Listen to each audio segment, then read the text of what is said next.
श्लोक।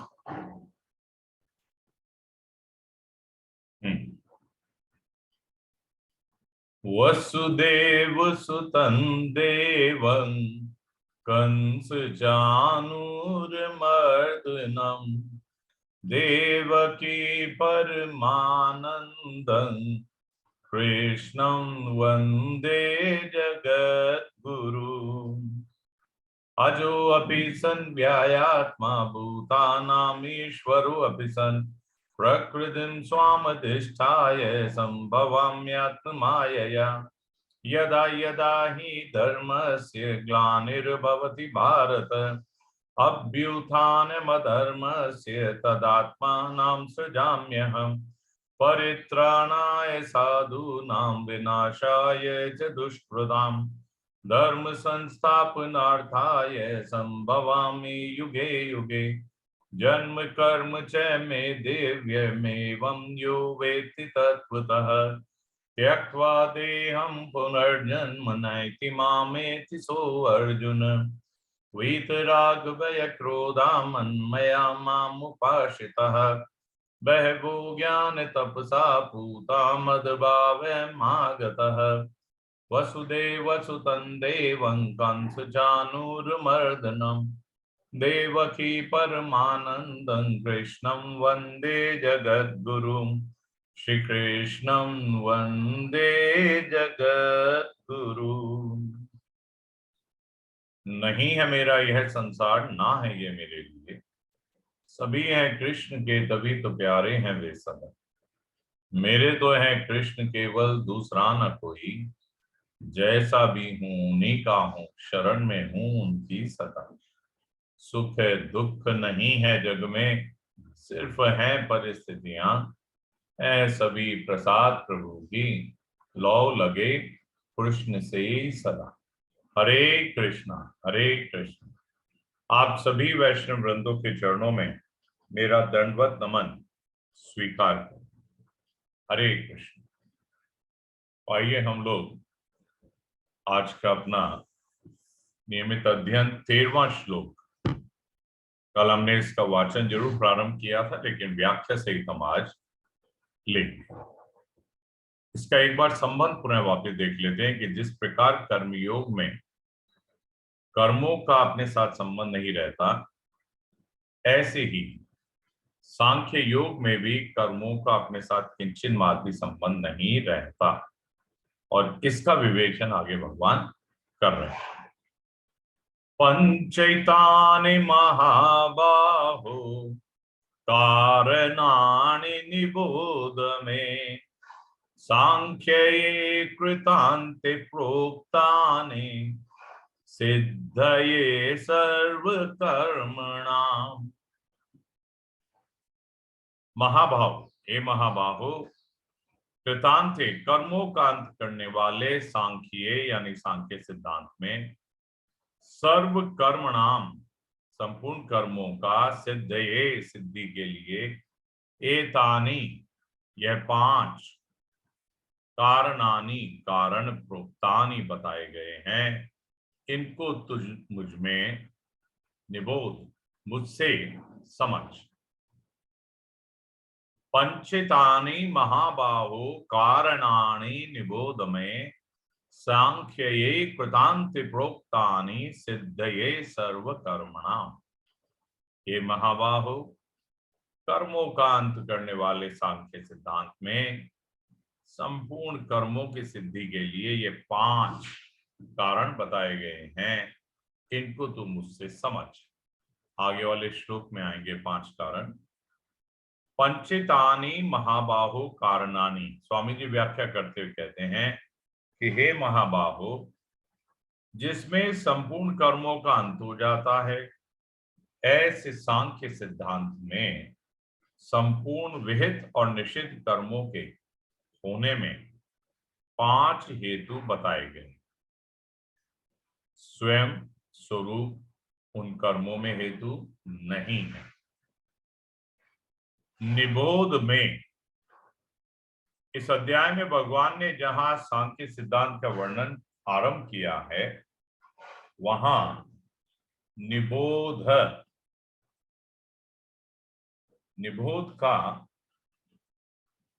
क्रिया का प्रयोग किया इसी अध्याय का 13वां और 50वां श्लोक, जबकि दूसरी जगह श्रृणु क्रिया का प्रयोग किया गया है इसी अध्याय के 4, 19वां और 29वां, 37वां, 45वां और 64वां श्लोक। तात्पर्य यह है, स्वामी जी कहते हैं कि सांख्य सिद्धांत में तो निबोध पद से अच्छी तरह समझने की बात कही और दूसरी जगह श्रृणु पद से सुनने की बात कही। अतः सांख्य सिद्धांत को गहरी रीति से समझना चाहिए।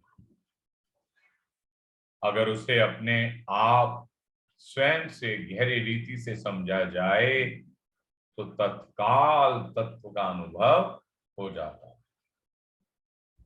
अपने आप स्वयं, अपने आप का मतलब स्वयं से होता है। स्वयं कौन? जो हमारा वास्तविक स्वरूप होता है। तो अगर स्वरूप में ये सांख्य सिद्धांत आ जाएं, गहरी रीति से समझने का मतलब ये है कि हमें ये सांख्य सिद्धांत अच्छी तरह से समझ में आ जाए तो भगवान यानी तत्व का अनुभव हो जाए। सांख्ये कृतांते प्रोक्तानि सिद्धये सर्व कर्मणाम, श्लोक के उत्तरार्ध का अंश है ये, तीसरा और चौथा चरण। इसमें स्वामी जी समझाते हैं कि कर्म चाहे शास्त्र विहित हो, चाहे शास्त्र निषिद्ध, चाहे शारीरिक हो चाहे मानसिक हो, चाहे वाचिक हो चाहे स्थूल हो चाहे सूक्ष्म हो, इन संपूर्ण कर्मों की सिद्धि के लिए 5 हेतु कहे गए। देखिए, जब तक ये 5 हेतु नहीं होंगे कर्म सिद्धि नहीं होगी, ये बात स्वामी जी समझा। आप में से जो लेट जुड़े हैं, 13वें श्लोक का उत्तरार्ध अंश, पेज संख्या 1132। तो जब तक पुरुष का स्वामी जी इस प्रकार समझा रहे हैं, जब पुरुष का इन कर्मों में कर्तृत्व रहता है तब कर्म सिद्धि और कर्म संग्रह दोनों होते हैं। यहां बड़े ध्यान से समझने की आवश्यकता है, क्योंकि अब ये प्रकरण ज्ञान योग का होने के कारण गूढ़ भाव लेकर आता है। तो क्या कह रहे हैं कि कर्मों में जब तक कर्तृत्व रहेगा तो कर्म सिद्धि भी होगी और कर्म संग्रह भी होगा। अब प्रश्न यही आता है कि क्या हमें कर्म संग्रह करना है? नहीं करना, है ना? तो कर्म संग्रह अगर नहीं करना है तो हमारे लिए क्या जरूरत होगी कि हम कर्ता भाव नहीं लाएं। ये बात समझाई जाएगी 18वें 19वें इसी अध्याय के श्लोकों। और जब पुरुष का इन कर्मों के वचनों में कर्तृत्व नहीं रहता तब कर्म सिद्धि तो होती है पर कर्म संग्रह नहीं होता। तो कर्म सिद्धि तो अवश्य हमें चाहिए, लेकिन कर्तृत्व भाव नहीं होगा तो संग्रह नहीं होगा। कर्म संग्रह से प्रारब्ध बनता है, तो प्रारब्ध अगर हमें नहीं बनाना है तो कर्म संग्रह ना हो, इस रीति से कार्य करें।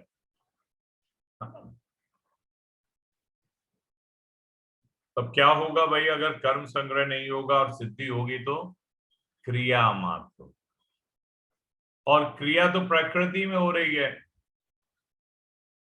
ना?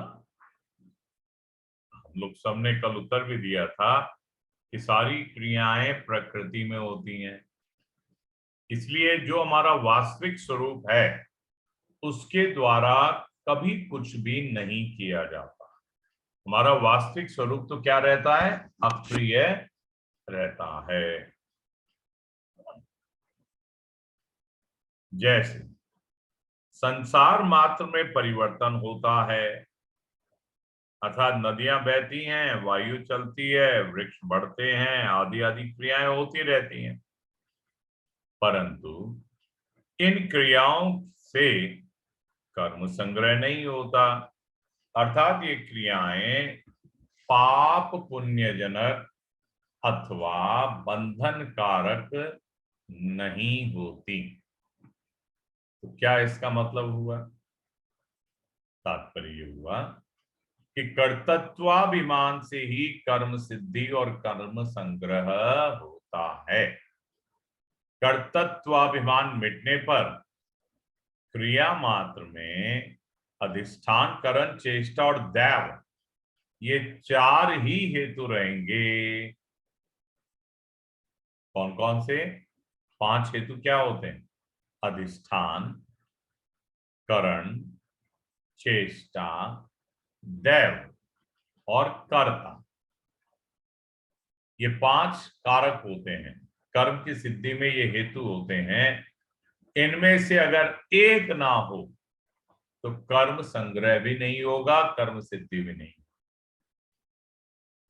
विचार करके देखिए। अधिकरण, करण, है ना, और चेष्टा और दैव। अधिष्ठान, अधिकरण नहीं, अधिष्ठान, करण, चेष्टा, दैव और कर्ता। अब ये 4 हो जाएं तो कर्म सिद्धि हो जाएगी, लेकिन कर्ता, कर्तृत्व हमारे में अगर नहीं होगा तो हमारे लिए हितकारी क्या हुआ? कर्म संग्रह नहीं होगा, क्योंकि कर्म संग्रह से ही प्रारब्ध बनता है। आगे स्वामी जी कहते हैं, यह सांख्य सिद्धांत का ही वर्णन हो रहा है। सांख्य सिद्धांत में विवेक विचार की प्रधानता होती है, इसलिए भगवान ने सर्व कर्मणाम सिद्धये वाली कर्मों की बात यहां क्यों छेड़ी? अगर विवेक प्रधान है तो एक प्रश्न आया कि फिर भगवान ने सर्व कर्मणाम सिद्धये वाली कर्मों की बात यहां क्यों छेड़ दी? अब यहां उत्तर मिलता है, कारण कि अर्जुन के सामने किसका प्रसंग है? युद्ध का। क्षत्रिय होने के नाते युद्ध उनका कर्तव्य कर्म है, इसलिए कर्म योग से अथवा सांख्य योग से ऐसे कर्म करने चाहिए जिसे कर्म करते हुए भी, है ना, कर्मों से सर्वथा निर्लिप्त रहे। यह बात भगवान को कहनी है, इसलिए भगवान ने ये सांख्य योग के प्रकरण में कर्मों को भी इस ढंग से शामिल। तो अर्जुन ने सांख्य का तत्व पूछा है, इसलिए भगवान सांख्य सिद्धांत से कर्म करने की बात कहना प्रारंभ कर। फिर आगे स्वामी जी समझाते हैं कि अर्जुन स्वरूप से कर्मों का त्याग करना चाहते, अतः उनको यह समझाना था कि कर्मों का ग्रहण और त्याग दोनों ही कल्याण में हेतु नहीं है। ना तो कर्मों के त्याग से ही कल्याण होगा और ना ही कर्मों को ग्रहण करने से कल्याण। बड़ी कॉन्ट्रास्टेड बात नहीं लगती कि भाई ग्रहण नहीं करना है तो त्याग दो, और त्यागेंगे नहीं तो ग्रहण होगा। यही गूढ़ बात मेरे प्रभु की शैली है। क्या कह रहे हैं कि आप ग्रहण ना करें लेकिन कर्म तो करें, और उसके अंदर आसक्ति, कामना, ममता जो है उसका त्याग करें। कर्मों का त्याग मत करिए। कर्म तो यथा योग्य पूर्ण सामर्थ्य से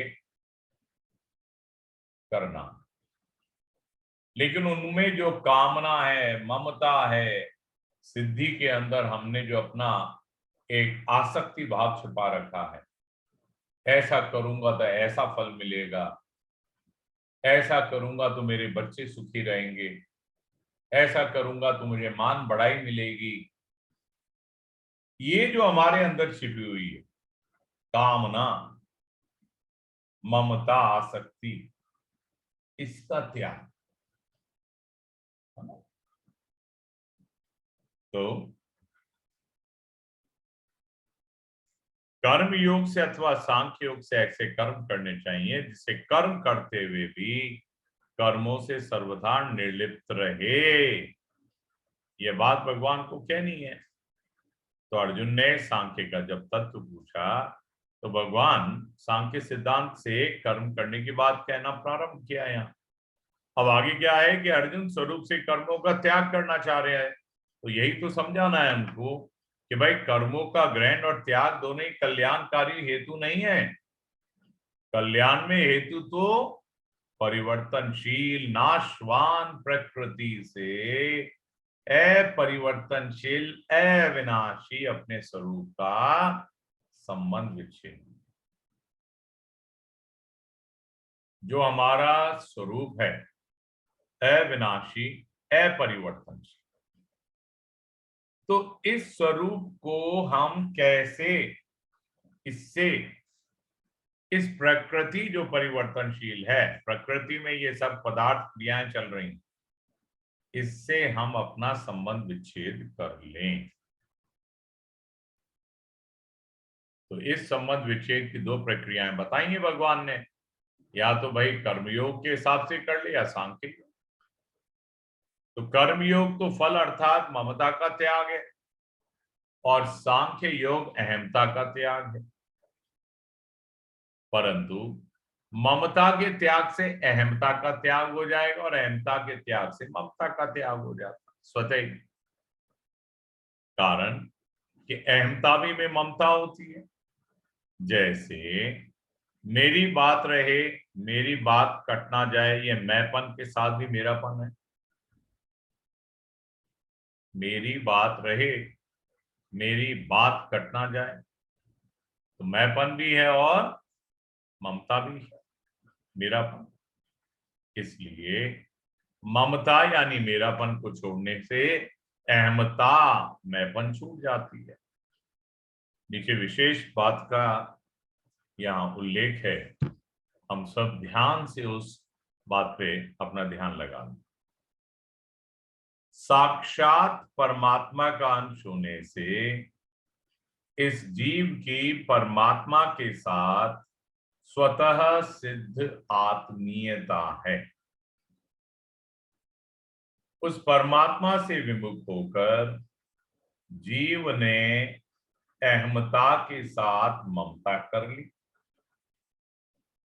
जिससे जीव स्वयं को क्या कह रहा है, यार मैं संसारी हूं, मैं त्यागी हूं, मैं विवेकी हूं, मैं पढ़ा लिखा समझदार हूं।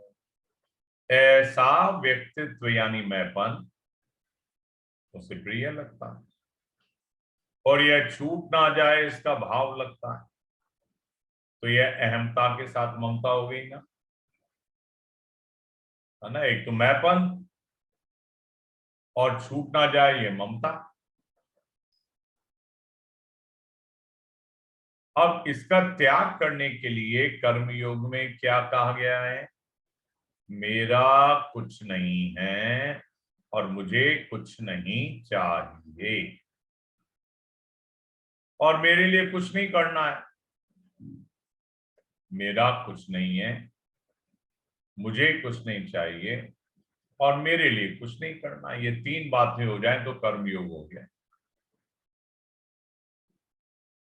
इसी भाव से संसार के हित के लिए सब क्रियाएं करें, ये नहीं कि क्रिया करना बंद कर दें। स्वामी जी ने व्याख्या करते हुए पहले अध्याय से छठे अध्याय तक कई बार समझाई है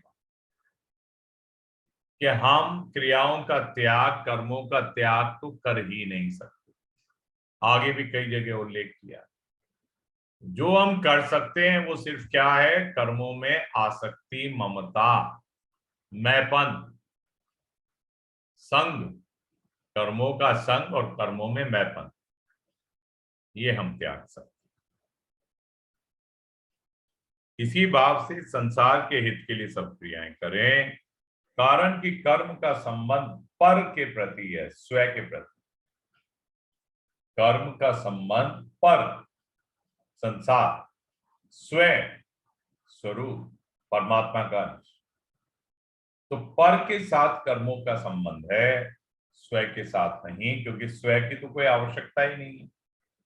स्वयं तो सर्वगुण संपन्न स्वतः ही है, उसे किसी और चीज की कोई आवश्यकता नहीं। परमात्मा का अंश जो ठहरा, ऐसा करने से ममता छूट जाएगी। ममता छूटते ही अहमता भी सर्वथा छूट जाएगी। आगे स्वामी जी कह रहे हैं यहां कि कर्मयोग में स्थूल शरीर से क्रिया, सूक्ष्म शरीर से चिंतन और कारण शरीर से स्थिरता यानी एकाग्रता, ये तीनों ही संसार के हितार्थ होते हैं। इसलिए दूसरों के हित के लिए कर्म करते करते सबका हित का चिंतन होने से होता है, और जब हित का चिंतन होते होते स्वतः ही हमारे अंदर स्थिरता आती है। उस स्थिरता से उसमें क्या होगा, अहमता और ममता दोनों का त्याग होता है, और ऐसे त्याग से शांति मिलती है। तो अगर हम कर्म योग के साथ, कर्म योग की जो बातें आई हैं उसके साथ अपना जीवन बना लें, तो खाली दूसरों का ही भला नहीं होता, स्वयं का बहुत भला होता है। सीक्वेंस देख लीजिए, शांति भी हमें मिलेगी। इसलिए कर्मयोग का दूसरा नाम शांति कहा गया है, त्याग का दूसरा नाम शांति कहा गया। त्यागात् शांति अनंतरम। तो ये बात कहां से है, कर्मयोग के सिद्धांतों से। संसार के त्याग से जो शांति मिलती है वह स्वरूप अथवा साध्य नहीं है, ये तो एक साधन है।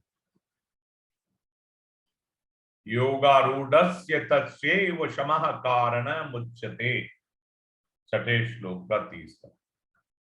परंतु परमात्मा की प्राप्ति से जो शांति मिलती वह तो साध्य है, अर्थात परमात्मा का स्वरूप है शांति निर्वाण परमात्मा। 6:15। दो बातें बड़ी गहनता से समझने की हैं।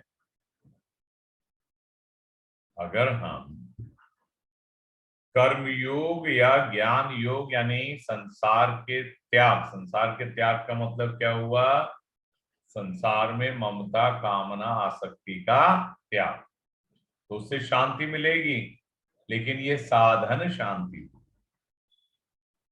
तो साधन शांति की तुलना यदि साध्य शांति से करें तो साधन शांति निम्न स्तर की आएगी, यानी उसका लेवल नीचा माना जाए, और साध्य शांति जो है वो ऊंचा है। भगवान ने स्वयं ने कहा है कि सर्वश्रेष्ठ है क्या, भक्ति योग। योग प्राप्ति तीनों ही भगवान की प्राप्ति के साधन, लेकिन कर्म योग और ज्ञान योग तो मात्र साधन है, और भक्ति क्या है, साधन और साध्य दोनों ही। भगवान का स्वरूप है भक्ति, इसलिए साधन भी वह है और साध्य भी। यही कारण है कि भक्ति में साधनावस्था में भी वही आनंद और शांति मिलती है, लेकिन कर्म योग और ज्ञान योग में पहले शरीर साथ रहता है, और जब शरीर से संबंध हमारा छूट जाता है पूर्णतया, शरीर से संबंध छूटने का मतलब संसार को त्यागना, स्वरूप में स्थिति, तब एक शांति मिलती। ये है साधन शांति। लेकिन भक्ति में शांति मिलती है वो है साध्य शांति, और वो बड़ी विलक्षण होती है। तभी तो साधना अवस्था में भी जो भक्त है वो आनंद ही आनंद लूटता रहता है। और कर्मयोगी को अगर आप देखें तो वो दिन भर पछता रहता है। संभव क्या कभी कभी उसके तनाव भी होता होगा, लेकिन उसका उद्देश्य बड़ा सुंदर, बड़ा प्यारा होता है, परहिताय, है ना। जब धीरे धीरे उसकी परहित करते करते परमार्थ पर आ जाता है, परहित से धीरे धीरे परमार्थ पर आ जाता है, तो फिर वो भक्ति साधन में लगना प्रारंभ करता है। ठीक। अब साधक को सावधानी ये रखनी है कि वह उस साधन जन्य शांति का भोग ना करे। साधन जन्य शांति का यदि भोग करेंगे तो ज्यादा से ज्यादा ब्रह्मलोक तक चले जाएं। उससे ऊपर जो उत्तरोत्तर बढ़ने वाला सुख है, अनंत सुख है, उससे वंचित रह जाए। अखंड सुख मिल जाएगा, ब्रह्मलोक यानी अखंड सुख, एक रस, शांत रस। लेकिन अगर उत्तरोत्तर बढ़ने वाला रस लेना है, प्रतिदिन नयापन, आनंद ही आनंद। गोपियां भगवान के विरह में भी आनंद मग्न रहती थी। बाह्य रूप से हमें लगता है कि वो बड़ी पीड़ा में है, लेकिन अंदर से आनंद उमड़ रहा है। राधा जी का जो चरित्र बताया है वो इसी प्रकार का है ना। तो भोग ना करने से स्वतः वास्तविकता की अनुभूति हो जाएगी, और यदि भोग करेगा तो वहीं पे अटक जाएगा। ठीक है। अब अपन लोग इसको पूर्ण कर लेते हैं। आप ऊपरी हिस्से पे वापस आ जाइए जहां स्टार पे मैंने नीचे आपका ध्यान लिया था। ऐसे ही पहले अहमता होती है, तब ममता होती है, अर्थात पहले मैं होता है तब मेरापन होता है। परंतु जहां अहमता यानी मैंपन का ही त्याग कर दिया, वहां ममता यानी मेरापन कैसे रहेगी, वह भी छूट जाएगी। परिशिष्ट भाव में स्वामी जी कहते हैं, आत्मा को अकर्ता बताने के लिए 5 कारणों का वर्णन है। इन पांचों में कर्तृत्व का त्याग होने पर कर्मों का सर्वथा अंत यानी संबंध विच्छेद हो जाता है। कर्तृत्व का त्याग। तो अगर हमें जैसा हम अभी तक कर रहे हैं उसको और सर्वश्रेष्ठ करना है, तो पूरी सामर्थ्य लगा दीजिए कर्मों की सिद्धि में और संबंध विच्छेद कर दीजिए, यानी कर्तृत्व भाव हटा दीजिए।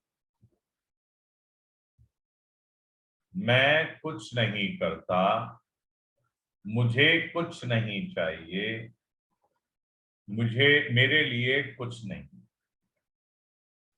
भाव डेवलप करें। मेरा कुछ नहीं, है ना। तो मैं और मेरापन गल जाएगा। अब आगे के श्लोक से भगवान संबंध बता रहे हैं। स्वामी जी कह रहे हैं कि संपूर्ण कर्मों की सिद्धि में 5 हेतु कौन कौन से हैं। अब यहाँ उसका जिक्र है, बड़े ध्यान से समझे। हम लोग सब जानते हैं इसके बारे में, लेकिन गहनता से पहले कभी सोचा शायद कम। अधिष्ठानं तथा कर्ता कर्णं च पृथक् विधम् विविधाश्च पृथक् चेष्टा दैवं चैवात्र पंचमम्। भगवान ने कहा इसमें कर्मों की सिद्धि में अत्र अधिष्ठानम, अधिष्ठान तथा कर्ता और पृथक विदम, अनेक प्रकार के कारणम, कारण एवं विविधाहा विविध प्रकार की, पृथक अलग अलग चेष्टाएं, च एव और वैसे ही, पंचमम पांचवा कारण, दैवम दैव संस्कार है। आइए समझिए, पहले श्लोक का वाचन एक बार और। अधिष्ठानं तथा कर्ता करणञ्च पृथक् विधम् विविधाश्च पृथक् चेष्टा दैवं चैवात्र पंचमम्। भगवान कहते हैं कि इसमें कर्मों की सिद्धि में अधिष्ठान तथा कर्ता और अनेक प्रकार के करण एवं विविध प्रकार की अलग अलग चेष्टाएं और वैसे ही पांचवा कारण दैव। तो देखिए, इसकी व्याख्या ही ले लेते हैं क्योंकि अब कवर अप जल्दी जल्दी करना चाहिए हमें। अधिष्ठानम, शरीर जिस देश में यह शरीर स्थित है, शरीर और जिस देश में यह शरीर स्थित है वह देश, ये दोनों क्या कहलाते हैं? अधिष्ठान। कर्ता कौन कहलाता है? संपूर्ण क्रियाएं प्रकृति और प्रकृति के कार्यों के द्वारा होती हैं। वे क्रियाएं चाहे समष्टि हो चाहे व्यष्टि हो, परंतु उन क्रियाओं का कर्ता स्वयं नहीं है। केवल अहंकार से मोहित अंतःकरण वाला, अर्थात जिसकी चेतना और जड़ का ज्ञान नहीं है, जिसको चेतना और जड़ का ज्ञान नहीं है, ऐसा अविवेकी पुरुष ही जब प्रकृति से होने वाली क्रियाओं को अपनी मान लेता है तब वह कर्ता बन जाता है। ये भी बात बहुत खुलासा की गई है नीचे। आइए हम लोग नीचे वाले अंश को ध्यान से देखें। संपूर्ण क्रियाएं प्रकृति के द्वारा ही होती हैं, इसका वर्णन गीता जी में कई रीतियों से आता है। जैसे पहला, सब कर्म प्रकृति के द्वारा ही किए जाते हैं, 13वें अध्याय के 29वें श्लोक में। प्रकृत्यैव च कर्माणि क्रियमाणानि सर्वशः। संपूर्ण कर्म प्रकृति के गुणों द्वारा किए जाते हैं। तीसरे अध्याय के 27वें श्लोक में आई ये बात। प्रकृति ही क्रियमाणानि गुणैः कर्माणि सर्वशः।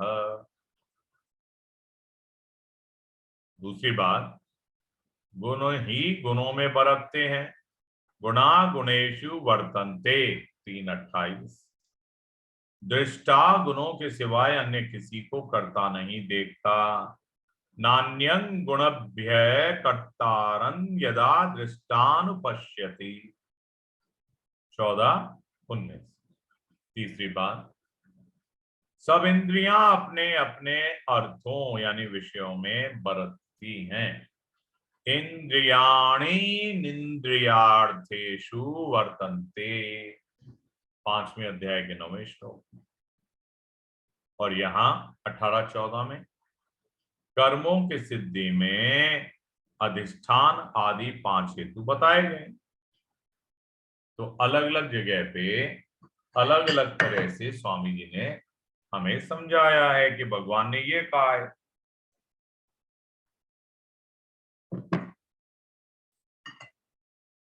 तो इन सब का तात्पर्य है कि प्रकृति और पुरुष, इन दोनों में से केवल प्रकृति में ही क्रियाएं होती हैं, पुरुष में नहीं।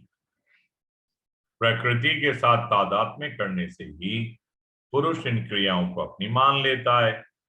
जैसे कोई मनुष्य वायुयान में बैठकर यह मान लेता है कि मैं वायुयान से जा रहा हूं। हाँ, आप और मैं भी तो कहते हैं ना कि भाई हम तो बाय एयर आए हैं। एयर खुद गई, यानी वायुयान खुद गया और हम उसमें बैठ गए। आप ये कह सकते हैं कि सब अंतर तो कुछ नजर ही नहीं आ रहा, लेकिन हम चलते थोड़ी हैं। चलता तो वायुयान है। तो जयपुर से बंबई तो वायुयान गया, हम थोड़ी गए चल, हम तो उसमें जाके बैठ गए। क्रिया देखिए, समझिए, प्रकृति में सब कुछ अपने आप हो रहा है, बस हमने इसका श्रेय ले लिया अपने आप को कि मैंने किया। ये उसी प्रकार से आई कुछ बात समझ में। हम ये कहें कि साहब हमने टिकट लिया है, तो भाई आपने टिकट तो संसार में आने का भी लिया, और यही तो हम गलती कर गए कि संसार में आ गए, 84 लाख योगिनियों में थपेड़े खा रहे हैं। तो ऐसे टिकट लेने से क्या फायदा हुआ हमारा। ठीक, बात को कुछ अंश तक समझाने के लिए ये उदाहरण होते हैं, एज इट इज दृष्टांत नहीं बैठता है, कई बार स्वामी जी ने समझाया, लेकिन बात समझानी है क्या कि वायुयान हम नहीं चला रहे हैं कि हम पहुंचे वहां, हम तो उसमें बैठ गए, वायुयान खुद वहां जा रहा था, हम उसमें बैठ गए। ऐसे पुरुष अपने को प्रकृति की क्रियाओं का कर्ता मान लेता है। तो भगवान ने कहा अहंकार विमूढ़ आत्मा करता है मिति मन्यते। अर्जुन को यही तो समझाए भगवान कि देख मैंने सबको पहले ही मार रखा है, तू तो अपना कर्तव्य कर्म कर। तो ये भाव क्यों लगता है कि तू मारेगा, कोई पाप नहीं लगेगा तुझे, तू अपना कर्तव्य कर्म कर। तो क्षत्रिय और क्षत्रिय का जो कर्तव्य कर्म है वो कर। तो तत्व को जानने वाला विवेकी पुरुष ऐसा अनुभव करता है कि सब क्रियाएं प्रकृति और प्रकृति के कार्य में ही हो रही, इनमें मैं कुछ भी नहीं करता। नैव किंचित करोमीति युक्तो मन्येत तत्वविद। 5 तो आप देखिए, हम लोग 17 अध्याय कर चुके हैं, 18वें का प्रारंभ हो चुका है। प्रारंभिक 13-14 श्लोक हम कर रहे हैं, कर चुके हैं, बहुत नजदीक हैं अब हम कंक्लूजन। तो ये सारी रिपीटेशन है, मैं पहले ही कह चुका हूं बात। कहीं ना कहीं उल्लेख भगवान ने भगवत गीता के पिछले कुछ अध्यायों में इसका किया हुआ है। आप कोई भी बात भगवान की देखें, हाँ एक नई बात आएगी, वो आगे आएगी, ये भगवान ने कभी नहीं कही, अब तक नहीं कही, उसको पढ़ेंगे हम लोग। तो आइए पुनः उस स्टार तक पहुंचे। और स्टार कहाँ लगा हुआ था जरा मुझे भी बता दें, कि स्टार ही दिखने में दिक्कत हो गई मुझे तो। हाँ मिल गया, मिल गया। तो स्टार के आगे ले रहा हूं कि ऐसा करता ही कर्मों की सिद्धि में हेतु बनता है।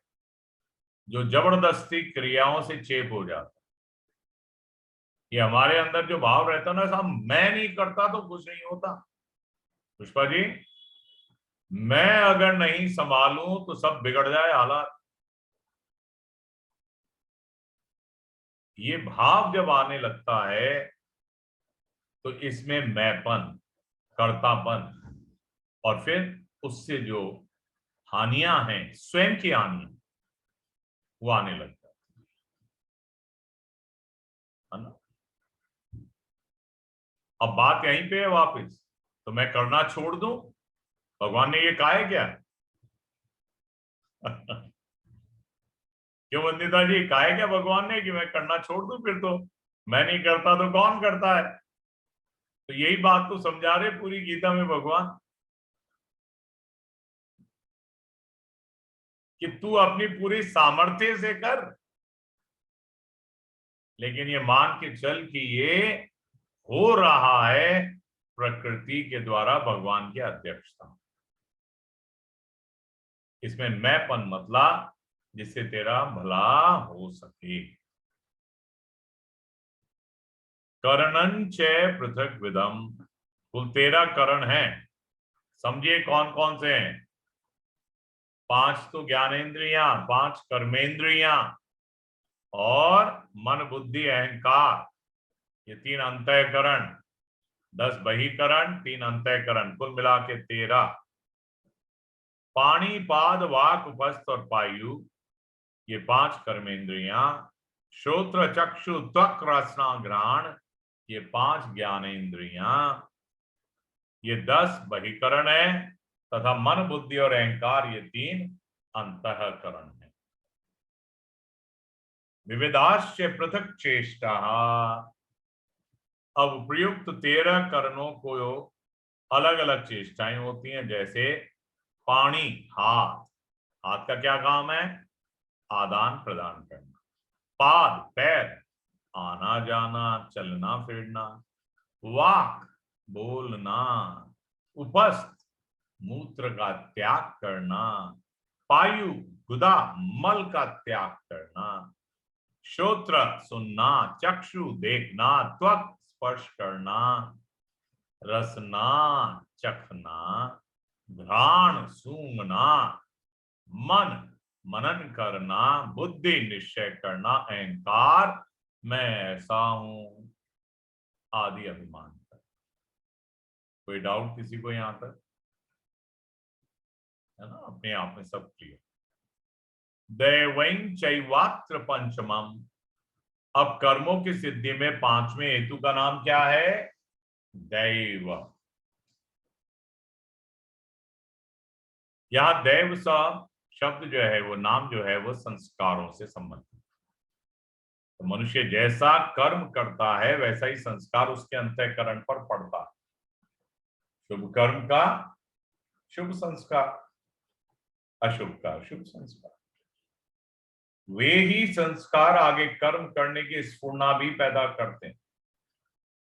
आप शुभ संस्कार रखोगे, यानी शुभ कर्म करोगे, तो स्फूर्णा भी शुभ कर्मों की। और अगर अशुभ कर्म करोगे, अशुभ संस्कार होंगे, तो स्फूर्णा भी अशुभ कर्मों की मिलने लगती है। जिसमें जिस कर्म का संस्कार जितना अधिक होता है, उस कर्म में वह उतनी सुगमता से लग सकता है। और जिस कर्म का विशेष संस्कार नहीं है, उसको करने में कुछ परिश्रम पड़ सकता है।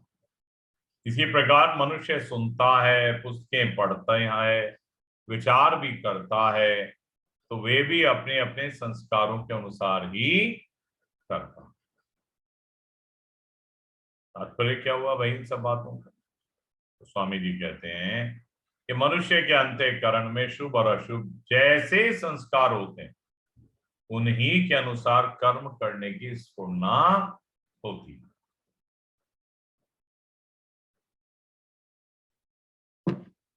ये बातें पकड़ में आ रही हैं कि नहीं? व्याख्या कम ले रहा हूं मैं, क्योंकि मुझे लग रहा है कि बातें हम कर चुके हैं और अपने आप पकड़ में आ रही हैं। हम जल्दी जल्दी नहीं पढ़ रहे हैं, स्लो पढ़ रहे हैं। तो आप मुझे रोक दीजिएगा, यदि नहीं समझ में आ रही है तो मैं एक्सप्लेनेशन बहुत डिटेल कर देता हूँ।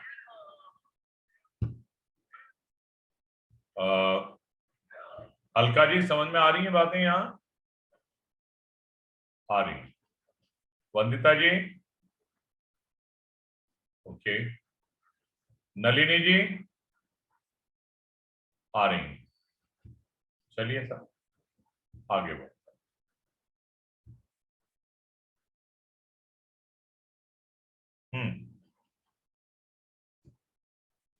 अब इस श्लोक में कर्मों की सिद्धि में 5 हेतु बताए गए हैं। कौन कौन से? अधिष्ठान, कर्ता, करण, चेष्टा और दैव।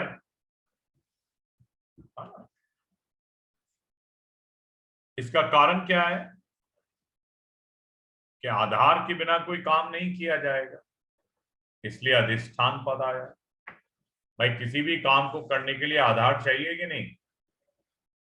अगर समुद्र मंथन था तो आधार कौन बना था? परमात्मा कच्छप के रूप में अवतरित हो गए, तो आधार तो चाहिए। कर्म था मंथन का, परिणाम था अमृत कलश, और उससे पहले अनेकानेक हाथी, घोड़े, औषधियां, आदि आदि आदि। तो अधिष्ठान। अब बात आती है कि भाई कर्ता की क्या जरूरत है? तो प्रश्न यही हुआ कि कर्ता नहीं होगा तो क्रिया कौन करेगा? तो क्रिया करने के लिए कर्ता पद आया। अब क्रिया करने के लिए साधन की जरूरत होती है कि नहीं? जिनको करण कहते हैं। तो करण होने से तो कर्ता क्रिया करेगा, इसलिए करण पद आया। और करने के साधन होने पर भी क्रिया नहीं की जाएगी तो कर्म सिद्धि कैसे होगी, तो इसलिए चेष्टा पद आया। कर्ता अपने अपने संस्कारों के अनुसार ही क्रिया करेगा। संस्कार ही नहीं होंगे, जैसे बताया ना कि शुद्ध संस्कार है तो शुद्ध कर्म करेगा, अशुभ संस्कार है तो अशुभ कर्म करेगा। तो संस्कारों के विरुद्ध अर्थात संस्कारों के बिना क्रिया नहीं कर सकेगा, इसलिए दैव पद आया। इस प्रकार इन पांचों के होने से ही कर्म सिद्धि होती है।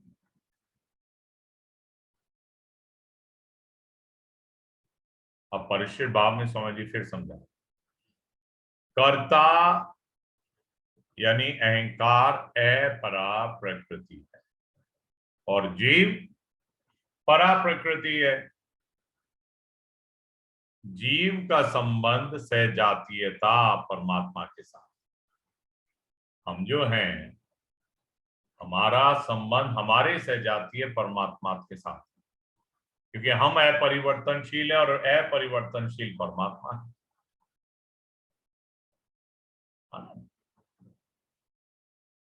बाकी सब परिवर्तनशील है क्योंकि प्रकृति का अंश है, तो वो सहजातीय नहीं है, वो विजातीय है।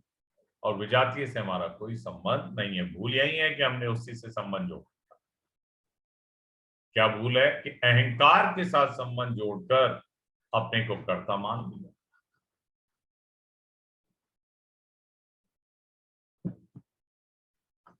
दैवम, अच्छे बुरे संस्कार सबके भीतर रहते हैं। सुमति कुमति सबके उर रही, मानस के सुंदरकांड। संग, शास्त्र और विचार, इन तीनों में से अच्छे या बुरे संस्कारों को बल मिलता है, जिससे नए कर्म होते। तो नए कर्म में हेतु कौन बने? ये पांच हेतु: अधिष्ठान, कर्ता, करण, चेष्टा और दैव। ठीक, कुछ पूछना हो तो ये, अन्यथा बचे हुए समय में पहले हम श्लोक का वाचन अर्थ ले लें, फिर आपकी कुछ और। चलिए पहले यही ले लेते हैं, है ना, क्योंकि इतना समय नहीं है कि हम, क्या 10 मिनट में चरित्र हो जाएगा क्या? कोई कर लेंगे, 15 मिनट तक भी ले सकते हैं ना अपन। तो लीजिए, आप लोग लीजिए, फटाफट लाइए। अब मेरे पास अभी भक्त चरित्र भक्तमाल नहीं है, ले लीजिए। चलिए आ जाना। शकुंतला जी है आपके पास? मधु जी, शकुंतला जी किसी के पास है तो तुरंत लीजिए। है जी सर, हरे कृष्ण सर। हरे कृष्णा। तो लीजिए, अब भक्त चरित्र आप लीजिएगा।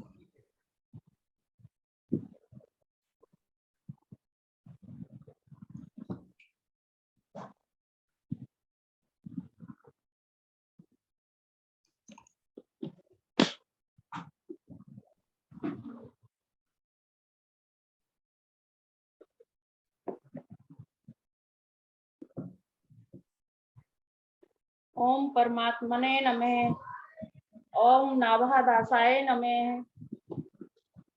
ये हम पढ़ रहे हैं सर, श्री गदाधर भट्ट जी का पढ़ रहे हैं, उसमें गैप है, चल रहा है 718 पेज पर। लीजिए आगे। कथा के श्रोता एक महंत जी और श्री गदाधर भट्ट जी का प्रेम आह्लाद। श्री गदाधर भट्ट जी की कथा की प्रशंसा सुनकर ब्रज भूमि से बाहर किसी स्थान के एक महंत जी भी कथा सुनने आए। लोगों ने उन्हें सम्मान पूर्वक आगे बिठाया। कथा होने लगी तो महंत जी ने देखा कि कथा सुनकर सभी संतों के नेत्रों से आंसू बह रहे हैं। अब महंत जी सोचने लगे कि मेरी आंखों से आंसू क्यों नहीं आते। वे शोक समुद्र में मग्न हो गए। सोचते सोचते उन्हें एक उपाय सूझा। दूसरे दिन जब ये कथा सुनने आए तो पिसी लाल मिर्च छिपा कर लाए और कथा सुनते हुए उन्होंने अपनी आंखों में मिर्च लगा ली। इस बात को किसी संत ने जान लिया। और कथा के समाप्त होने पर श्री गदाधर भट्ट जी को बता दिया। तब सभी श्रोता चले गए। तब श्री भट्ट जी महंत जी को छाती से लगाकर मिले और रोते हुए पुकार कर बोले, मेरे मन में यदि ऐसी रोने की तीव्र इच्छा प्रकट हो जाती तो मेरा जन्म सफल हो जाता। इस प्रकार कहते कहते आपके नेत्रों से आंसुओं की धारा बह चली। उससे महंत जी भीग गए और उनके हृदय में भी प्रेम प्रकट हो गया। श्री प्रियादास जी ने इस घटना का अपने एक कवित्त में इस प्रकार वर्णन किया है। रहे काऊ देश में महंत आए, कथा मांझ आगे ले बैठाए, देखे सबई साधु भीजे हैं, मेरे अश्रुपात क्यों ना होत, सोच सौत परे, करे ले उपाय दय लगाए, मिर्च कीजे हैं। संत एक जान के जताए दई, भट्टू जी को गए उठी सब, जब मिली अति रीझे हैं, ऐसी चाहे होए मेरे रोए के पुकार, कहीं चली जलधार नैन प्रेम आए दीजे हैं। चोर भगवत भक्त बन गया। एक बार श्री गदाधर भट्ट जी के आश्रम में माठ गांव का एक चोर घुस आया और उसने बहुत सी संपत्ति सामान बटोरकर एक गठरी बांध ली, परंतु जब वह गठरी उठाने लगा तो अधिक भारी होने के कारण उसे उठा ना सका। श्री भट्ट जी देख रहे थे। वे उसके पास आए और उन्होंने गठरी उठवा दी। चोर को आश्चर्य हुआ। उसने आपका नाम पूछा, तब आपने बता दिया। नाम सुनकर उसके मन में इनके प्रति बड़ा प्रेम हुआ और वह बोला, मुझसे बड़ी भारी भूल हुई, मैं नहीं जानता था कि यह आपका घर है। सिर से गठरी उतार कर वह क्षमा प्रार्थना करने लगा। तब आपने कहा, आप इस गठरी को ले जाओ, मेरे पास तो सवेरा होते ही इससे 10 गुनी संपत्ति और आ जाएगी, तुम्हारी तो यह जीविका है। उसने श्री भट्ट जी के चरण पकड़ लिए और शिष्यता स्वीकार कर ली, चोरी करना छोड़ दिया। श्री प्रियादास जी ने इस घटना का अपने इस कवित्त में इस प्रकार वर्णन किया है। आयो एक चोर घर, संपत्ति बटोर गांठ, बांधी ले मरोरी की हूँ, उठे नहीं भारी है, आए के उठाए दही, देखी इन रीति नहीं, पूछियो नाम प्रीति भई, भूलो में विचारी है, बोले यारो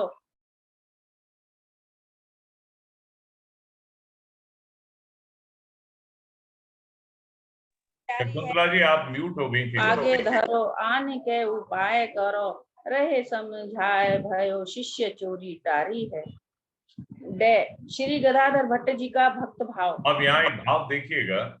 हाँ जी, जो इसमें घ में आया है, हाँ जी, कि चोर जो है उसके मानसिकता कैसे बदले। हाँ हम जी, सांसारिक लोग जो है ना, वो चूंकि पदार्थों को महत्व देते हैं, तो वहां पर हमारे साथ ये भाव इसलिए नहीं आता क्योंकि हमने संत प्रकृति नहीं ली हुई। और संत तो सर्वभूत हिताय रहता है। उसको मालूम है कि इसमें भी मेरे भगवान के स्वरूप ही है और शायद इसका काम नहीं चलता, इसलिए ये इस प्रकार की क्रिया करता है। और वो जानते हैं, वो अच्छी तरह जानते हैं कि यदि मेरा व्यवहार ऐसा होगा तो ये अवश्य ही बदले, अवश्य बदले। उन्हें विश्वास होता है इन बातों। हमारे अंदर क्या चतुराई होती है, नहीं बदला तो मेरा धन और ले जाएगा, तो मैं क्या करूंगा, तो इसलिए हम उसको उस दृष्टि से लेकर के इसकी आदत बिगड़ जाएगी और इसको तो चोर को पकड़ाना मुझे है। ये है सांसारिकता। अब हमारे लिए दुविधा ये होती है कि हम करें क्या, क्या करें, क्योंकि हमारे अंदर ये भाव तो छूटे नहीं अभी तक। घर में अगर ऐसे चोर घुसाए तो हम क्या करें। तो बात वहीं पे आती है कि चोर अगर आया है तो उसका विरोध शास्त्र नीति से करो। शास्त्र नीति क्या कहती है, पहले उसको समझाएं, आप में इतनी सामर्थ्य, वाक चातुर्यता होनी चाहिए, उसकी समस्या पूछें कि भाई ये धंधा क्यों करते हो। उसको विश्वास दिलाएं कि अगर तुम छोड़ना चाहते हो तो मैं अब किसी को नहीं कहूंगा, लेकिन ये धंधा छोड़। आपका अगर इतना बल है कि आप उसको पकड़ के रख भी सकते हैं, तो भी आप उसको थोड़ा सा कंफर्टेबल जोन में लाएं। और यदि हम भयभीत हैं, उसके हाथ में धारदार छुरा आदि है, तो फिर अपनी सामर्थ्य जितनी है वहां तक ही क्रिया करें। हम उससे लड़ने की सामर्थ्य नहीं रख सकते, क्योंकि उसके पास हथियार आदि हैं। उसको प्यार के हथियार से, वाणी के हथियार से उसको पराजित करने की कोशिश करनी चाहिए। और ऐसा हुआ है साहब, मेरे साथ तो अनुभव नहीं है, लेकिन मेरे एक परिचित है, उनके साथ हो चुकी है। तो ऐसा नहीं है कि उनके अंदर दिल नहीं होता। संभवतया आपके भी कोई अनुभव रहे हो तो औरों के हित के लिए अवश्य बताना चाहिए। भाव यदि हमारे शुद्ध हैं तो हमारा कोई कुछ नहीं बिगाड़ सकता। और हमारे अंदर ही अगर मलिनता है, चतुराई है कि मीठी मीठी बातों में उलझा के पुलिस को दे दो, तो फिर एक दूसरी बात होने लगती है और हम बड़ी दुविधा में फंस जाते हैं कि हमारा वास्तविक कर्तव्य क्या है इस समय। हमारा वास्तविक कर्तव्य क्या है इस समय, ये हम दुविधा में फंस जाते हैं। तो जब तक अपने आप को हम संसारी मानेंगे, दुविधाएं बरकरार रहेंगी। और यदि हम पूर्णतया अपने आप को सानिध्य में ला चुके हैं, किसके? परमात्मा के। यदि हमारा स्वरूप पूर्णतया हमें महसूस होने लगा है कि भाई वास्तव में मैं कुछ करता नहीं, सब कुछ हो रहा है, तो फिर ये संत प्रवृत्ति धीरे धीरे आचरण में हमारे साथ यही क्रियाएं कराती है, जैसा यहाँ पर गदाधर जी का चरित्र में दिया। ठीक है, लीजिएगा आगे। श्री गदाधर भट्ट जी का भगवत भाव। श्री गदाधर भट्ट जी श्रीमद् भागवत के मर्मज्ञ विद्वान थे। अतः सेवा भक्ति का प्रभाव जैसा भागवत में कहा गया है, उसे भली भांति जानते थे। इसलिए भक्त भगवंत की सेवा टहल नित्य आप अपने हाथों से ही करते थे। एक दिन आप मंदिर में चौका लगा रहे थे। उसी समय कोई धनी मानी आपका शिष्य बहुत सी भेंट लेकर दर्शन करने आया। श्री भट्ट जी के एक शिष्य ने दूर से देखकर आपसे कहा, महाराज जी, आप शीघ्र हाथ धोकर अपने आसन पर बैठ जाइए, भक्त भेंट लेकर आ रहा है। यह सुनकर आप उसके ऊपर नाराज हो गए। उन्हें समझाया कि भगवत सेवा में ही हमें रुचि है, अतः सेवा को त्याग कर भेंट लेने के लिए गद्दी पर नहीं बैठ सकते। श्री प्रियादास जी ने इस घटना का अपने एक कवित्त में इस प्रकार वर्णन किया है। प्रभु की टहल निज करनी करत आप, भक्ति को प्रताप जाने भगवत भागवत गाई है। देत हुते चौका कहू शिष्य बहु भेंट ल्यायो, दूर हिते देखे दास आयो सो जन आई है। बहुत सुंदर। धोवो हाथ बैठो आप, सुनी के रिसाए उठे, सेवा ही में चाहे वाको खीजी समझाई है। हिये हित रास जग आस को विनाश कियो, पियो प्रेम रस ताकि बात ले दिखाई है। चारण भक्त। बस चारण यहीं यहीं यहीं यहीं ठीक चारण भक्त अगले ठीक। यहाँ टिक कर लीजिएगा, प्रश्न क्या पूछ। चलिए साहब, अब आपको मैं एक स्मरण आ गया, वो बात बता रहा हूँ, और बात पुरानी नहीं है, 2-3 दिन पुरानी है केवल। गुरु पूर्णिमा थी। हम सबके भाव अपने अपने जैसे बहुत अच्छे रहे। मैं आपको बात बता रहा हूँ, एक मेरे साथ अभी जो घटना घटी है। बाबूजी जब थे तो उनके तो हजारों शिष्य थे, उनमें से कई ऐसे थे जिनको बाबूजी ने नहीं पढ़ाया, लेकिन फिर भी वो उनको अपना गुरु उनके आचरण के कारण मानते। हमारे बीएड कॉलेज की शुरुआत जो है 2009 में हुई, और 2009 में जब पहले अपॉइंटमेंट हुए तो उसमें एक विक्रम सिंह करके लेक्चरर का अपॉइंटमेंट हुआ। उनका भी ये पहला अपॉइंटमेंट था अपने जीवन का। तो हमारे नियमानुसार हमने किसी को भी अपॉइंटमेंट लेटर नहीं दिया और विक्रम सिंह जी का ये था कि साहब मेरे पास अपॉइंटमेंट लेटर होना चाहिए तभी मैं कार्य करूंगा। तो हमने बायो मीडिया निकाल रखा था कि भाई अपॉइंटमेंट लेटर ये है, आपके इस पे साइन होंगे और आपका ये लेटर आपकी फाइल में रखा रहेगा। आज तक हम वही प्रक्रिया अपनाए हुए, लेकिन वो तो अड़ गए। अब क्या करें? तो मुझे अभी उन्होंने ही खुलासा किया जब वो आए थे। कैसे आए थे पहले वो घटना बता दूं।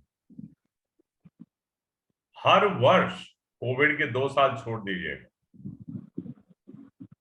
केवल बाबूजी की स्मृति के अंदर गुरु पूर्णिमा पर एक पुष्प और एक पेन लेकर वो तब से निरंतर इस गुरु पूर्णिमा पे आते हैं, बाबूजी को नमन करके और कुछ देर विश्राम मेरे साथ करके चर्चा करके चले जाते हैं।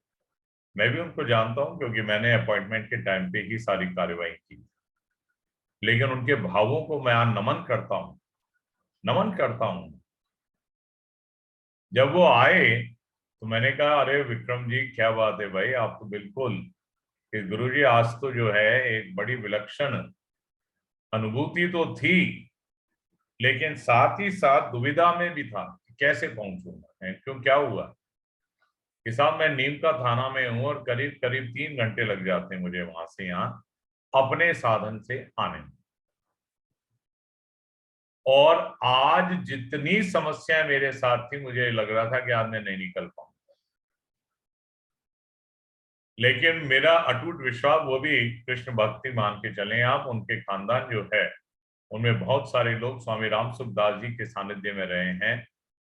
उनके नाना को स्वामी जी ने अपनी गोदी में खिलाया, ऐसा उन्होंने मुझे बताया।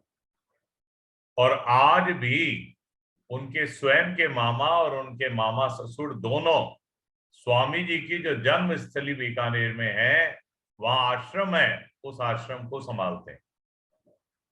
तो मैं तो द्रवित भूत हो गया उनकी इन बातों को सुनकर और बहुत इच्छुक रहा कि वो मुझे बताएं। तब उन्होंने कहा कि सर क्या कहूं, इतनी बड़ी कृपा हुई, मेरी आशा के विरुद्ध जहां जहां मेरा काम था, यानी कलेक्ट्रेट है या डायरेक्टरेट है, मैं गया और ऐसा लग रहा था वो मेरा इंतजार कर रहे थे मेरा काम करने के लिए। मेरा काम मिनटों में हो गया जहां घंटों लगते हैं। बताइए ऐसी बात। और अभी हुई है 3 दिन पहले मेरे साथ, जब वो आए उन्होंने खुद ने अपने श्रीमुख से मुझे बताई है ये सारी बात। तो दृढ़ निश्चय, आस्था और अपने कर्तव्य कर्म को करते हुए भगवान सारी चीजें पूरी करता है, ये मैं आपसे निवेदन करना चाहता हूं। और फिर भी भाव ये कि साहब मैंने नहीं किया कुछ भी, आप यकीन मानिए मैं तो बड़ा पस्त हो रहा था, लेकिन हाँ ये दृढ़ता थी कि भाई प्रभु जी मुझे किसी तरह से गुरु जी का वो वातावरण पुनः मिल जाए।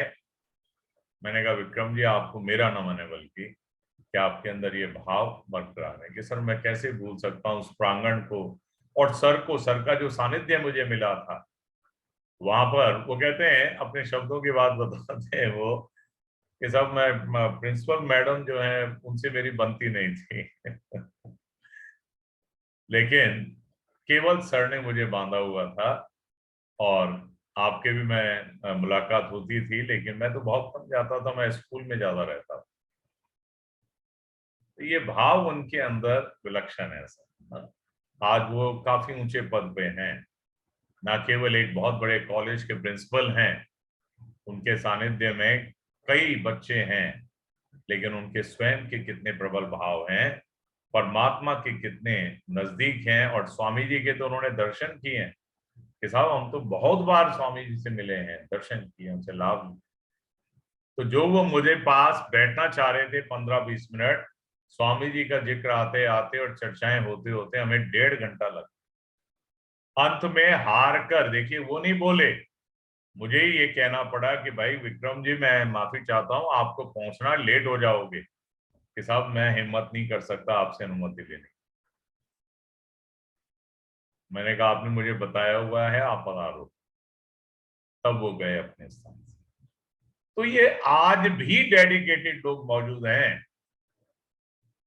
और राजपूतों में भाव बहुत ज्यादा डेडिकेशन पहले तो था ही, लेकिन आज भी राजपूतों को इसी भाव में आप पाएंगे। तो भक्त होने वाली बात आई, इसकी मुझे याद आया कि उनके भाव भक्तों के कैसे होते हैं। दृढ़ता है, पूरा सामर्थ्य है, भगवान का सानिध्य है, तो सारे काम, भगवान ने कहा ना योगक्षेमम वहाम्यहम्। उनका ये कहना कि मैं जहां गया मेरा काम ऐसा हुआ, साहब कलेक्ट्रेट में गया तो बोले हाँ लीजिए आप तक रेडी है काम, ले जाओ। जहां घंटों तक मुझे इंतजार करना पड़ता था, ये सब बिल्कुल रेडी मिला हमारा काम। वो बता रहे थे कि मैं 2 या 3 जगह ऑफिस में गया था और मैं यही सोच रहा था कि शायद आज मेरी मुलाकात नहीं हो पाई। बारिश का समय है, लेट वहां है, जाने में भी दिक्कतें होती हैं। बहरहाल तो हम समाज के अंदर ये भाव अगर प्रबल बन जाए कि परमात्मा ही सब कुछ कराते हैं, हमारे भाव संतों के प्रति बहुत दृढ़ हों, तो चोर उचक्के तो बहुत कीड़े मकोड़ों के समान मानना चाहिए। किसी प्रकार से इनसे भयभीत होने की आवश्यकता हमें नहीं होनी चाहिए, जैसे कि गदाधर जी भट्ट साहब का चरित्र में समझा। और हमारे अंदर वो सामर्थ्य अपने आप आती है। हमें इसके लिए कोई अहंकार नहीं होना चाहिए कि मेरे अंदर ये सामर्थ्य, मैं ऐसा कर सकता हूँ, उसको प्रभावित कर सकता हूँ। देखो ये तो सिद्धि मात्र है, और सिद्धि अगर है भी तो आपको अहंकार के कारण नरक तक ले जाने का मार्ग प्रशस्त कर सकती है सिद्धि, यदि आपने इसका दुरुपयोग किया, है ना। कोई आप में से कुछ कहना चाहे तो आदेश करें। अगले सप्ताह मिलेंगे फिर हम लोग। कोई बात कहनी हो, शिकायत तो हमें बहुतों से है, सुनीता जी तो उनमें से एक हैं, लेकिन हम कहेंगे नहीं कुछ भी, बस हिंट बहुत है, वो शर्मिंदगी उनको अपने आप हो रही है, तो हम कहेंगे कुछ भी। हरे कृष्णा सर, माफी मांग रही सर। अरे मेरे को ही नहीं पता था, मेरी कल तबीयत ठीक नहीं थी सर, इसलिए मैं नहीं जुड़ पाई। दवाई खा ली मैंने, सिर दर्द हो रहा था बहुत तेज, सो गई, तो मेरे को ही पता नहीं पड़ा क्लास का टाइम कब होगा, लेट हो गई इसलिए। क्षमा तो हम मांगते हैं कि आपको इन शब्दों से हमने आघात पहुंचाया। नहीं नहीं सर, ऐसे कुछ नहीं, हमारा कल जरूरी था और फिर भी हम नहीं जुड़ पाए, माफी मांग रहे कोई बात नहीं। तो कर्म रहस्य हम लोगों ने कल पूरा कर लिया था, और जिन जिन का छूटा है वो कृपया आगे भी उसको देख। गोविंद जय जय गोपाल जय जय, जय जय गोपाल जय जय, राधा रमन हरि गोविंद जय जय, राधा रमण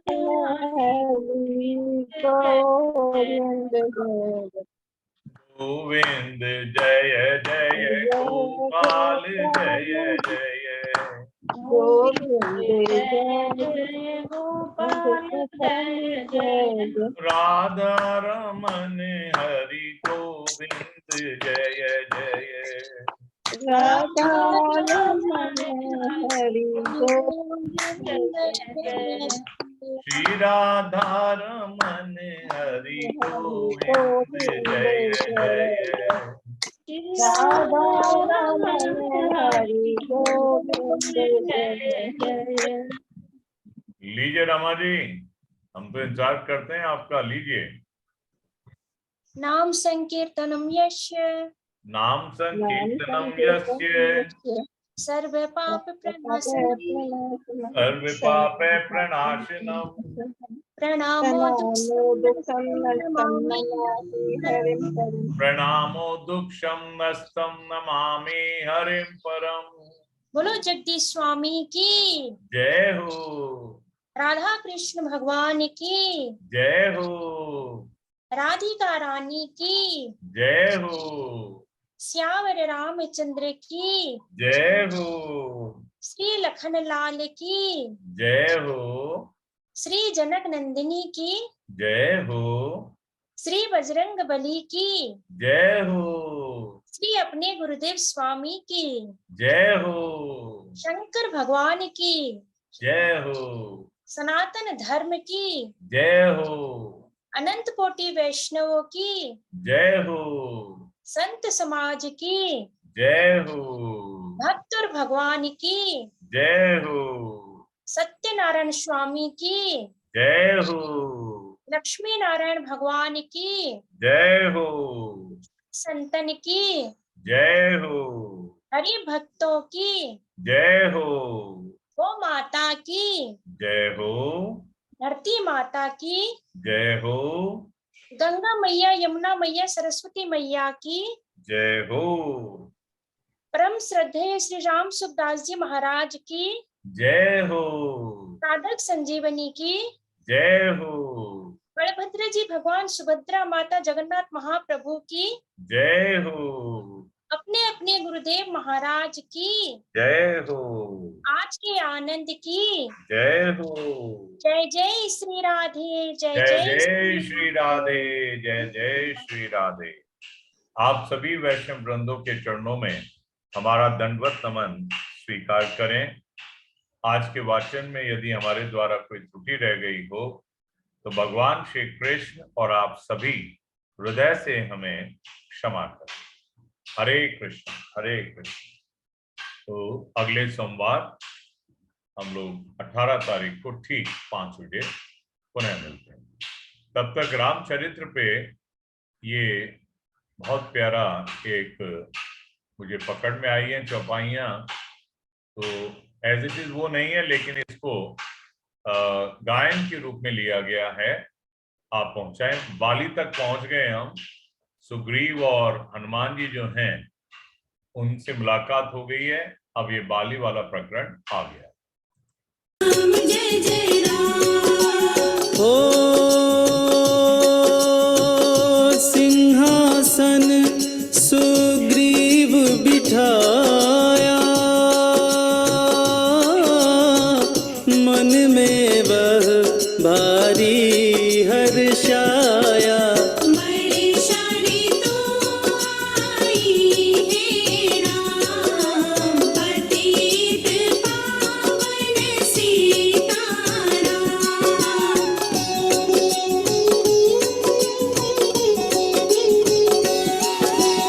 ओ हे भाई लक्ष्मण तुम जाओ, वानरपति को यूं समझाओ। सीता बिन व्याकुल है राम, राम सिया राम जय जय राम। ओ देश देश वानर भिजवाए, सागर के सब तट पर आए। सहते भूख प्यास और घाम, पतित पावन सीताराम।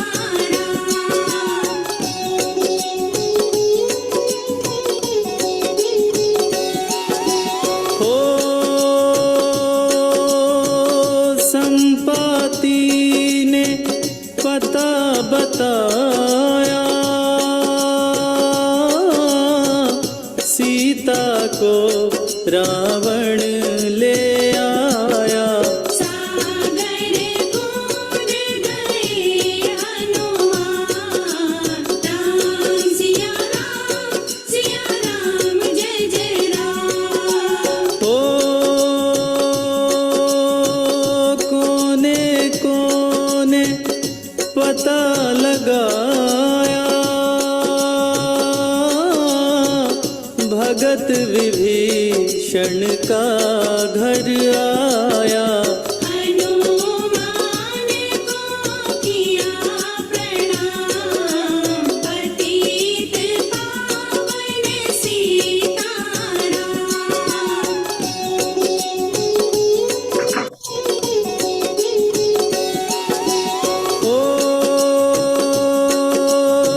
वृक्ष तले सीता को पाए।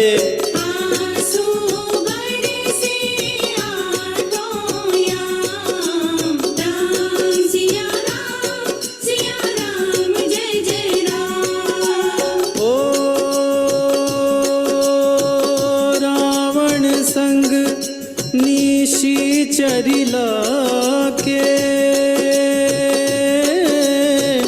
सीता को बोला समझा के। मेरी ओर तुम देखो पतित पावन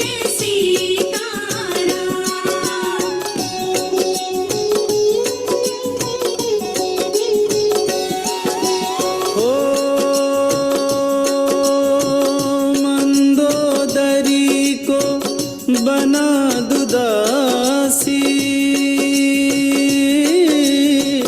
सब सेवा में लंकावासी।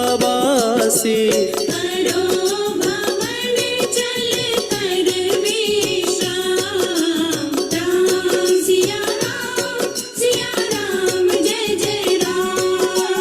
ओ चाहे मस्तक कटे हमारा, मैं नहीं देखूं बदन तुम्हारा। मेरे तन मन धन राम, पतित पावन सीताराम।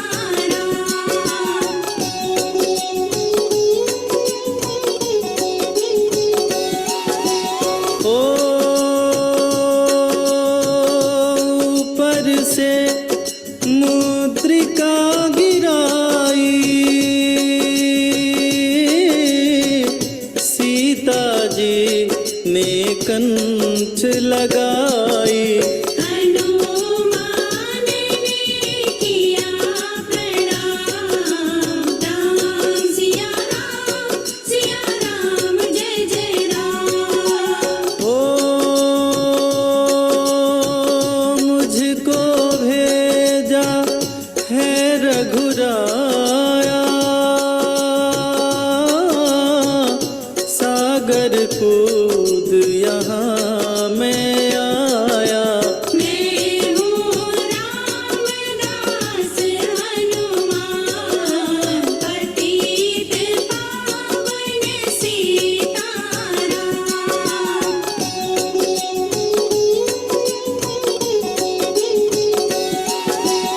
ओ माता की आज्ञा मैं पाऊं, भूख लगी मीठे फल खाऊं। पीछे मैं लूँगा विश्राम, राम सिया राम जय जय राम। ओ वृक्षों को मत हाथ लगाना, भूमि गिरे मधुर फल खाना। निशाचरों का है यह धाम, पतित पावन सीताराम।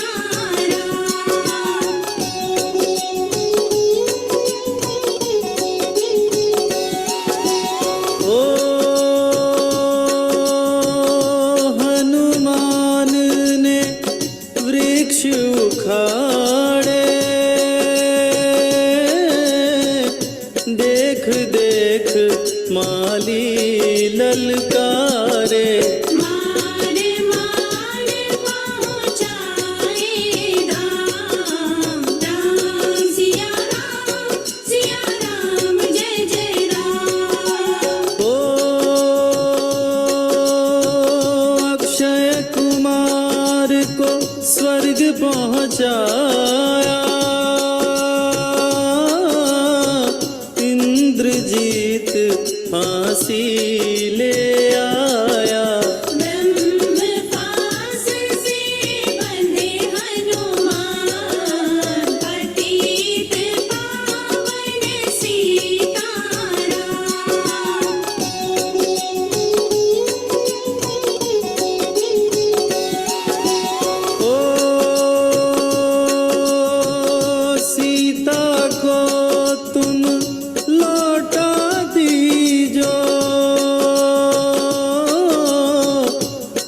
से क्षमा याचना की जो तीन लोक के स्वामी राम राम सिया राम जय जय राम। ओ भगत विभीषण ने समझाया, रावण ने उसको धमकाया। सन्मुख देख रहे हनुमान, पतित पावन सीताराम।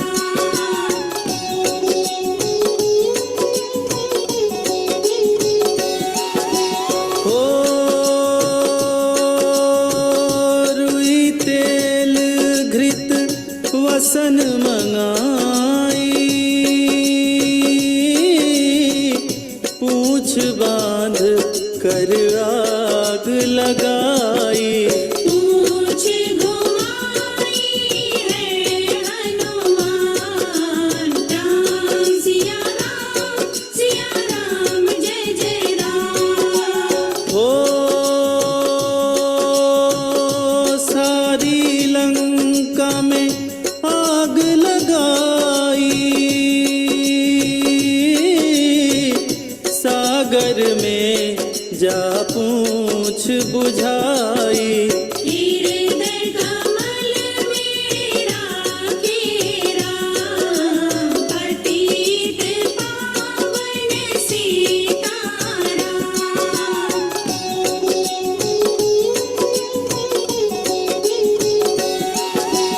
ओ सागर कूद लौट कर आए, समाचार रघुवर ने पाए। जो मांगा सो दिया इनाम, राम सिया राम जय जय राम। हो वानर रीछ संग मिलाए, लक्ष्मण सहित सिंधु तट आए।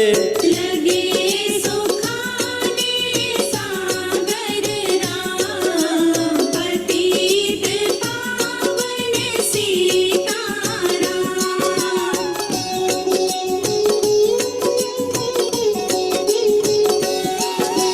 हो सेतु कपीनल नील बनावे, राम राम लिख शिला तैरावे। लंका पहुँचे राजा राम, राम सिया राम जय जय राम। हो निशाचरों की सेना